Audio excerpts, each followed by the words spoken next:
This is the final history video on the civil rights movement, this one looking at the other ethnic groups in America. It's a topic that's not often asked about in the exam. It is an area that we need to cover. It's useful to have in as a comparison to what's going on with black Americans. In the 1945 American population census, it recorded that there were 139.9 million Americans. Of those, 14 million were black, which was about 10%. 1.2 million were Mexican Americans. 100,000 were recorded as Chinese Americans. 130,000 Japanese Americans, and 350,000 Native Americans. So these are the other groups that we tend to look at when we're looking at other ethnic groups. So let's start off looking at the Native American Indians. During the 19th century, the American government had literally waged war on the Native American tribes, defeating all of them and placing them on reservations. In some cases, those reservations were thousands of miles away from their original tribal areas and homelands. Following that move to the reservations, most American governments in the first half of the 20th century ignored American Indians entirely. They were either negative towards them or just didn't notice that they were there. During the 20th century, they gradually became more sympathetic as they realised just how desperate the Indian situation was. Their death rate consistently exceeded birth rates. They suffered greatly in the Depression, and it did lead more and more white Americans to accept that they had some kind of responsibility for the American Indians.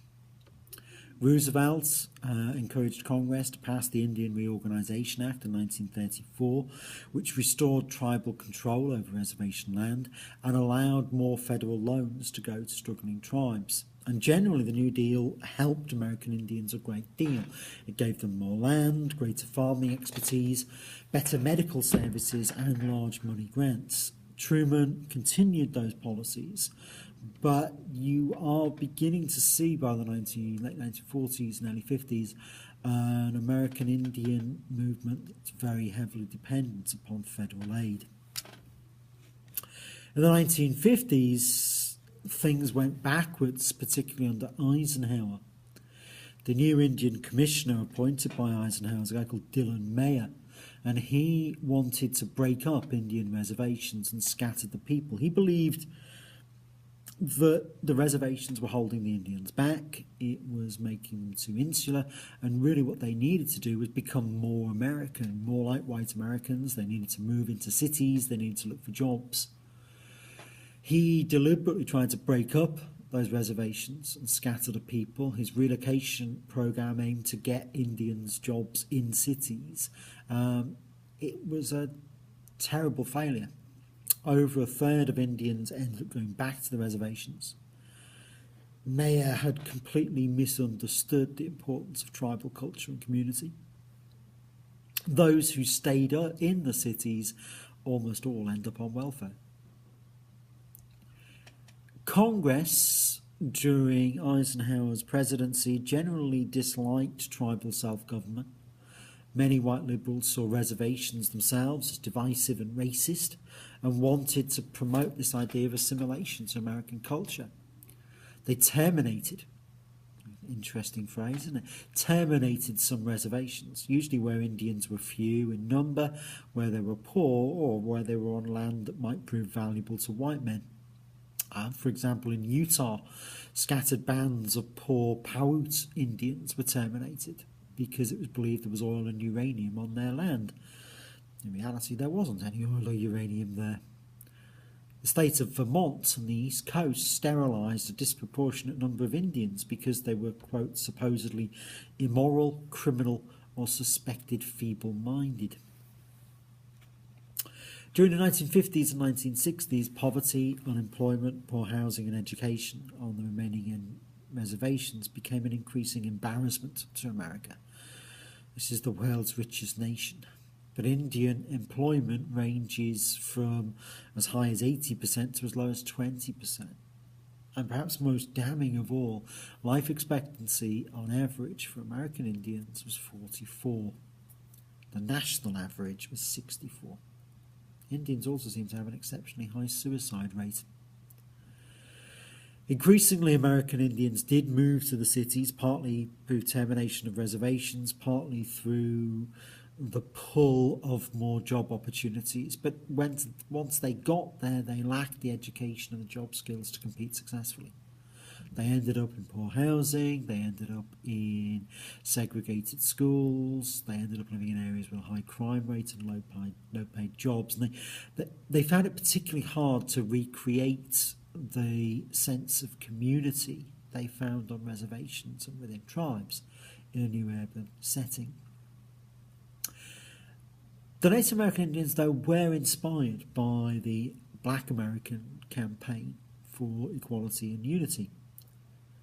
They set up the National Congress of American Indians in 1944, which took its inspiration directly from the NAACP and copied their litigation strategy, suing state and federal governments over discrimination in employment and schooling, and also for breaking treaties. They never sought to integrate into American society. What they were working for was the survival of the separate Indian cultural identity. During the 1960s, American Indian movements became more radical. They asked to be called Native Americans, not Indians. They grew in self-confidence and became more assertive, often using direct action to attain their goals. They became increasingly critical of the Bureau of Indian Affairs, the federal government department responsible for governing all Indians. And there was increasingly a division and friction between more radical Native Americans and groups like the NCAI. People who cooperated with the Bureau of Indian Affairs were known as apples. They were red on the outside but white on the inside, or Uncle Tomahawks. In 1961, the National Indian Youth Council was formed, very similar to SNCC. They staged, instead of restaurant sit-ins, they staged a fish-in Washington State to emphasise tribal rights and treaty rights to water. They participated in the Poor People's March on Washington in 1964 and became increasingly militant in the 1960s. There was a Red Power movement which developed with the aim of developing the power, the political and economic power to run our own lives in our own way, they said. There were some occupations of federal land by Red Power movements. The most militant group of all was the American Indian Movement, AIM, A-I-M. They developed in one of the few Native American big city ghettos, an area known as St. Paul in Minneapolis. They monitored police racism, they worked to improve ghetto housing, education and employment, and gained significant membership from the reservations. They stressed positive imagery. They attacked American use of names for sports teams such as the Washington Redskins and the Atlanta Braves, and did, I think, influence in some ways Hollywood's increasingly positive image and positive depiction of American Indians in films in the late 1960s. One of my favourite quotes from an American Indian Movement member was that, quote, "Even the name Indian isn't ours. It was given to us by some dumb honky who got lost and thought he'd landed in India." You got an increased pride in Native American ethnicity. As a group, though, they didn't tend to get on very well with African Americans who they accused of trying to dominate protest movements. There was some white sympathy towards Native Americans. They were seen as less threatening than African Americans, perhaps because they were fewer in number. And I think increasingly by the 1960s, some white Americans could see a comparison between what had happened in America to Native Americans in the 19th century and what Hitler had done to Jews in the Holocaust in Europe in the 1940s. And I think there's an element of guilt and an element of feeling a responsibility. Native Americans did receive some federal aid. Between 1946 and 1968, the Indians Claims Commission gave around $400 million to Indians to compensate for previous unjust land loss. And that money significantly contributed to tribal economic development. Indians were amongst the greatest beneficiaries of Johnson's war on poverty. And although some disliked the resulting welfare dependency culture, there was a sense that they had to rely very heavily on job creation schemes from the federal government.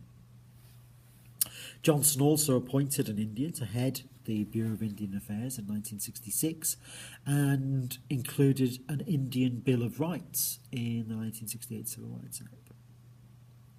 The other major ethnic group to look at is Hispanic Americans.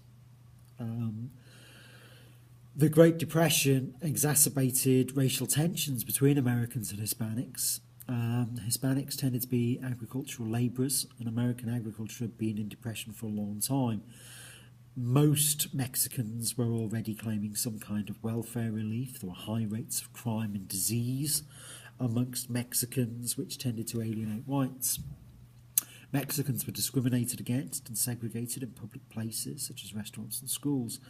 A big difference between Mexicans and black Americans is that Mexicans could be deported, and there were large-scale deportations of Mexican immigrants and even Mexican Americans who were American citizens.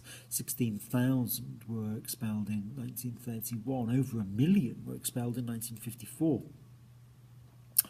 You tend to find most Mexican Americans in isolated rural communities or in urban ghettos in states bordering Mexico, so looking at Arizona, California, New Mexico and Texas. By 1968, the majority are living in cities. A third of Los Angeles' population were Mexican in 1968, 1 million people. They suffered from high unemployment, segregation in schools, poor housing and police discrimination. Traditionally, they wanted little to do with federal government. A large number were illegal immigrants. They're known as wetbacks. Supposedly they get wet crossing the Rio Grande, which separates Mexico from Texas. They were aware of the risk of being deported. But in the 1960s, they also followed the black example. You have brown berets talking about brown power and modelling themselves on the Black Panthers. Cesar Chavez sets up an agricultural workers' labour union, which is very similar to A. Philip Randolph's union, and encourages political awareness through union organisation. But they don't really create a broad protest movement. They're too regional, they're focused on a small area. In terms of looking at the whole of America, 4 states is not a big area. The one guy who makes a significant impact is a guy called Cesar Chavez, who operated in California in the San Joaquin Valley. It's a rich farming area where migrant Mexican Americans earned minimum wage or less, working in harsh and often dangerous conditions. It's the major grape growing area of America. Those workers there had very little protection. They didn't vote, so politicians ignored them. In 1962, Chavez set up the United Farm Workers, a Mexican-American union, and in 1965 they went on strike and got support from Senator Bobby Kennedy. They got support from the actor Paul Newman and were able to organise a national boycott of table grapes. It successfully gained them official recognition, but there hasn't ever developed an effective national pressure group. The other group that's worth mentioning briefly are Asian Americans, Japanese and Chinese. America stopped allowing Chinese immigration in 1882, Japanese immigration in 1907, and all Asian immigration in 1917, and generally was suspicious of the different appearance and culture of Asians. Following the bombing of Pearl Harbor in 1941, 110,000 Japanese Americans were interned in concentration camps. 2/3 of them were American citizens. Interestingly, America took no such similar actions against German Americans. However, Japanese Americans have recovered to be one of the most prosperous US ethnic groups. Today, they earn on average far more than Americans of British ancestry. They're also the ethnic group which has deliberately avoided political involvement. One of the most foremost black historians, Thomas Sowell, has concluded from this that racism and persecution alone do not explain poverty. So that's it. That's the full set of videos now on the American Civil Rights Movement. You can put them all together in one wonderful box set. Let's call it Season 1. I look forward to seeing you on Season 2. Thank you very much. Goodbye.